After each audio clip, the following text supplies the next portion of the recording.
बहुत समय पहले की बात है, एक घना जंगल था जहां तरह तरह के जीव जंतु रहते थे। उसी जंगल का राजा था एक शक्तिशाली परंतु मूर्ख सिंह, जिसका नाम विक्रम था। विक्रम को अपनी ताकत पर बहुत घमंड था और वह बिना सोचे समझे किसी भी जानवर का शिकार कर लेता था। जंगल के सभी जानवर उससे भयभीत रहते थे और उसके क्रूर शासन से परेशान थे।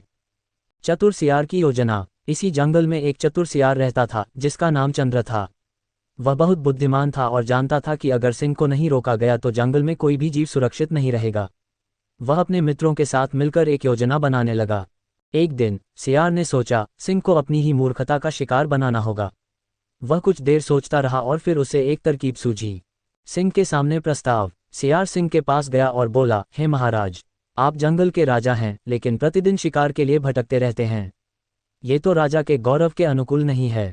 अगर आप चाहें तो मैं आपके लिए प्रतिदिन एक जानवर का इंतजाम कर दूंगा, जिससे आपको मेहनत भी नहीं करनी पड़ेगी और आपका पेट भी भर जाएगा। सिंह को यह प्रस्ताव बहुत पसंद आया। उसने गर्व से कहा, तुम सच में बहुत चतुर हो सियार। अगर ऐसा हो जाए तो मुझे रोज शिकार पर जाने की जरूरत नहीं पड़ेगी। पर याद रखना, अगर किसी दिन मेरा भोजन समय पर नहीं पहुंचा तो मैं पूरे जंगल को तहस नहस कर दूंगा। सियार ने सिर झुकाकर कहा, महाराज, ऐसा कभी नहीं होगा। सियार की चालाकी। अब सियार ने जंगल के सभी जानवरों को इकट्ठा किया और कहा, देखो भाइयों, हमें इस मूर्ख सिंह से छुटकारा पाना होगा। मैं एक योजना बना चुका हूं, लेकिन इसमें सबका सहयोग चाहिए। सब जानवर सियार पर विश्वास करते थे क्योंकि उन्होंने उसकी बुद्धिमानी को पहले भी देखा था। अगले कुछ दिनों तक रोज एक जानवर सिंह के भोजन के लिए भेजा जाने लगा। सिंह बहुत खुश था और उसे लगा कि अब उसे कोई मेहनत नहीं करनी पड़ेगी। परंतु सियार की असली योजना कुछ और थी।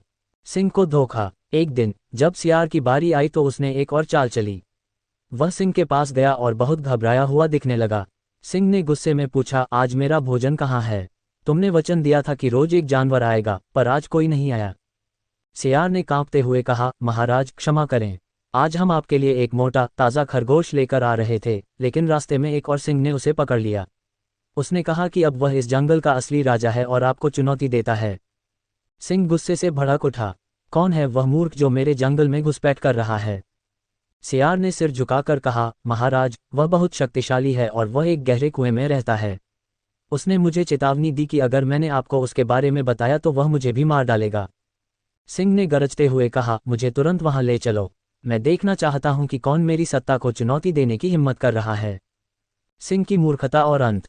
सियार सिंह को जंगल के पुराने और गहरे कुएं के पास ले गया। कुएं के पानी में सिंह का प्रतिबिंब साफ दिख रहा था। सियार ने धीरे से कहा, महाराज देखिए, वह रहा आपका दुश्मन। वह आपकी ही तरह शक्तिशाली दिखता है और मुझे पूरा यकीन है कि वह आपकी शक्ति को ललकार रहा है। सिंह ने कुएं में झांका और अपने ही प्रतिबिंब को देखकर और अधिक क्रोधित हो गया। उसे लगा कि सच में कोई दूसरा सिंह उसे घूर रहा है। वह जोर से दहाड़ा, लेकिन जब उसने देखा कि सामने वाला भी दहाड़ रहा है तो वह और ज्यादा गुस्सा हो गया। उसने पूरी ताकत से कुएं में छलांग लगा दी, लेकिन जैसे ही वह पानी में गिरा उसे समझ आया कि यह तो सिर्फ उसका ही प्रतिबिंब था। वह गहरे पानी में डूबने लगा और कुछ ही देर में उसकी मौत हो गई। जंगल में शांति। सियार ने जंगल के सभी जानवरों को यह खुशखबरी दी कि अब वह क्रूर और मूर्ख सिंह हमेशा के लिए खत्म हो चुका है। जंगल के सभी जीव जंतु खुशी से झूम उठे। सियार की बुद्धिमत्ता ने उन्हें एक अत्याचारी राजा से मुक्त कर दिया था और अब जंगल में शांति और खुशहाली लौट आई थी। शिक्षा। बुद्धि हमेशा शक्ति से अधिक प्रभावशाली होती है। अहंकार और मूर्खता किसी भी शक्तिशाली प्राणी का पतन कर सकते हैं। धैर्य और चतुराई से किसी भी बड़े संकट को दूर किया जा सकता है। धन्यवाद।